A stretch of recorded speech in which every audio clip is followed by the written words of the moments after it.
நம்ம சுதா கொங்கரா டைரக்ஷன்ல சிவகார்த்திகேயன் ஆக்ட் பண்ணி வில்லனா ரவிமோகன் நடிச்ச படம் பராசக்தி.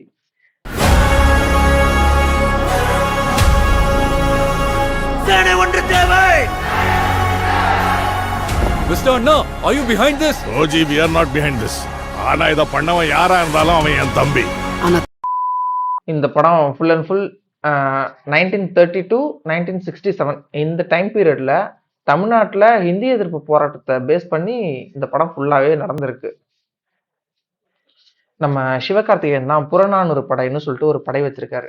நம்ம ரயில்வேஸ்ல வேலைவாய்ப்பு திட்டம் அறிவிக்கிறாங்க. ஆனா அந்த அறிவிக்கிற திட்டம் தமிழ் நியூஸ் பேப்பர்லயோ இங்கிலீஷ் நியூஸ் பேப்பர்லயோ இல்லாம வெறும் ஹிந்தியில மட்டும் இருக்கு. அதனால தமிழர்கள் யாருக்குமே வேலை கிடைக்காம போகுது. இதை எதிர்த்து முதல் போராட்டமா ஒரு ட்ரெயினை கொளுத்துறாங்க. அந்த கொளுத்துறது தான் படத்தோட ஸ்டார்டிங்கா இருக்கு. அந்த ட்ரெயினை கொளுத்துறப்போ ஒரு இன்சிடென்ட் நடக்குது. அந்த இன்சிடென்ட்ல இருந்து இனிமே புறநானூறு படை இனிமே செயல்படாது அப்படின்ற ஒரு வாக்குமூலம் சிவகார்த்திகேயன் கொடுத்து கதை அதுல இருந்து இந்த படமும் எல்லா படமும் மாதிரி தாங்க. நார்மல் கமர்ஷியல் மூவி மாதிரி தான். இந்த படத்துலயும் ஒரு லவ் ட்ராக் இருக்கு, சாங்ஸ் இருக்கு. பட் ஆனா அந்த லவ் ட்ராக் இந்த படத்துக்கு தேவையே கிடையாது. சாங்ஸும் பெருசா தேவையே இல்லை, இருந்தாலும் வச்சிருக்காங்க. ஏன்னா கமர்ஷியலு, சிவகார்த்திகேயன் ஒரு பெரிய ஆக்டர் அப்படின்றதுக்காக வேணுக்குமே திணிச்சிருந்த மாதிரி தான் இருந்துச்சு. அது எனக்கு செட் ஆகல இந்த படம். அப்புறம் நம்ம அதர்வா, இந்த நான் ட்ரெய்லர்லாம் பார்க்குறப்ப நினைச்சேன், அளவெடுத்து செஞ்ச மாதிரி ஒரு ஆளை இன்டர்வல்ல கொல்றதுக்காக ஒரு ஆளை கேஸ்ட் பண்ணியிருக்காங்கடா அப்படின்னு நினைச்சு பார்த்தேன். கிட்டத்தட்ட அதே மாதிரி அவன் செத்துட்டான்டா தான் இருந்துச்சு. இருந்தாலும் அதர்வாவோட கேரக்டர் சூப்பரா இருந்துச்சு. சூப்பரா ஆக்ட் பண்ணியிருக்காரு. அவர் இந்த படத்துல ஒரு முக்கியமான கதாபாத்திரமா வராரு.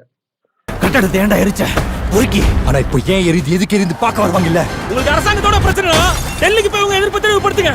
டெல்லி தான் இங்க வா. நெக்ஸ்ட் நம்ம வில்லன் ரவிமோகன்.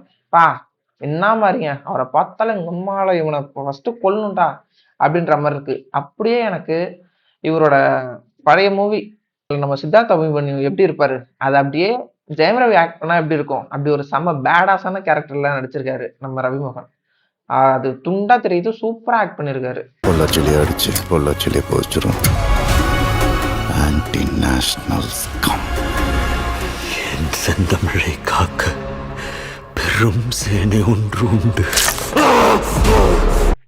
அதே மாதிரி நம்ம இன்டர்வல் பிளாக் வரைக்கும் இந்த படத்துல எந்த ஒரு ப்ராப்ளமும் இல்லை. இன்டர்வல் பிளாக் பேங்கரா செம்மையா ஃபினிஷ் பண்றாங்க. இதுல அங்கங்க நம்ம அடிக்கடி அண்ணா தம்பி அப்படின்லாம் சொல்றாங்க.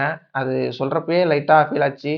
நம்ம உடன்பிறப்புகளோட ப்ரொடக்ஷன் தானே இது. நீ என்னடா சொல்றது சொல்ற புண்டை, எங்களுக்கு தெரியும் நீ சூத்த மூடு, அதனால அப்படி இருக்கும் அப்படின்னு நினைச்சிட்டு ஃபர்ஸ்ட் ஹாஃப் முடியுது, செகண்ட் ஹாஃப் ஸ்டார்ட் ஆகுது. செகண்ட் ஹாஃப் ஸ்டார்ட் ஆனோன்னே ஐயையோ இதுவும் நம்ம நார்மல் தமிழ் மூவி சிவகார்த்திகேயன் படம் தான் அப்படின்னு நினைச்சேன். ஏன்னா படம் ஸ்டார்ட் ஆகி செகண்ட் ஹாஃப் ஸ்டார்ட் ஆகுது, அடுத்த செகண்ட் ஒரு லவ் சாங்கு அப்படியே டொங்கின்னு ஆயிடுச்சு. எனக்கு பயங்கரமா டென்ஷன் ஆயிடுச்சு. சுத்தமா பிடிக்கல அந்த சாங் வந்தோன்னே. அந்த சாங் இல்லைனாலும் பிரச்சனை இல்லை, அந்த மாதிரி தான் இருந்துச்சு.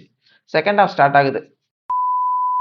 காங்கிரஸ் தமிழ்நாட்டில் ஆட்சியில் இருக்கிறப்போ ஹிந்தியை எந்த அளவுக்கு உள்ள கொண்டு வர ட்ரை பண்ணாங்க அப்படின்றத வெட்ட வெளிச்சமா காமிச்சிருக்காங்க. தமிழ்நாட்டில் இருக்க மாணவர் படை எந்த அளவுக்கு போராட்டுச்சு, அதை எப்படி ஹிந்தியை உள்ள திணிக்காம பண்ணுச்சு அப்படின்னு காமிச்சிருக்காங்க. நோட் த பாயிண்ட், டிஎம்கே கிடையாது, தமிழ்நாட்டை சேர்ந்த மாணவர் படை. ஓகேவா, அதை நல்லா நோட் பண்ணிக்கோங்க.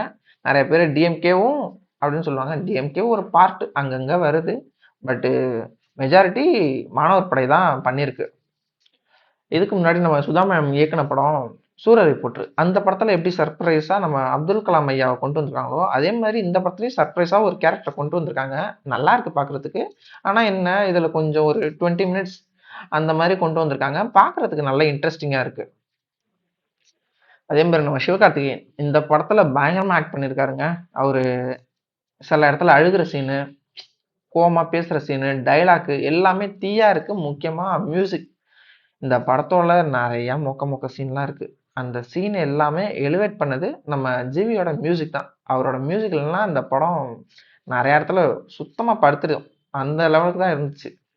தமிழ்நாட்டில் காங்கிரஸ் இருந்துக்கிட்டு எந்த அளவுக்கு இந்திய உள்ள கொண்டு வர ட்ரை பண்ணாங்கன்னு இந்த படத்தை பார்க்குறப்போ ஐயோ இந்த அளவுக்கு காங்கிரஸ் பண்ணியிருக்காங்களா அப்படின்னு இருந்துச்சு. இப்போ அந்த காங்கிரஸ் இப்போ எந்த நிலைமையில இருக்குன்னு பாருங்க. இப்போ காங்கிரஸ் பண்ணிட்டு இருந்தது அப்படியே இன்னொன்று பிஜேபி இப்போ பண்ணிக்கிட்டு இருக்கு. தமிழ்நாட்டுக்குள்ள ஹிந்தியை கொண்டு வருவோம் அப்படின்னு பண்ணிக்கிட்டு இருக்கு. இப்போ நம்ம ஊர்லயும் இப்போ வந்து காலேஜ் படிக்கிற பசங்க மாணவர் படையெல்லாம் இருக்கு. பட் அவங்க ஆனா வேற ஒரு ட்ராக் போய் வேற மாதிரி கோஷம் போட்டுக்கிட்டு இருக்காங்க. அவங்களும் இந்த மாதிரி இந்தி எதிர்ப்பு இந்த மாதிரி பெரிய பெரிய பிரச்சனைக்கெல்லாம் வாய்ஸ் ஓவர் பண்ணாங்கன்னா நல்லா இருக்கும். இந்த மூவி ஓவராலா பார்த்தா சூப்பர் படம். செம்ம என்டர்டைன்மெண்ட்டா போச்சு. நல்ல ஆக்ஷன் சீன்ஸு எல்லாமே நல்லா இருந்துச்சு. சிவகார்த்திகேயனுக்கு நெக்ஸ்ட் ஒரு ஹிட் படம்.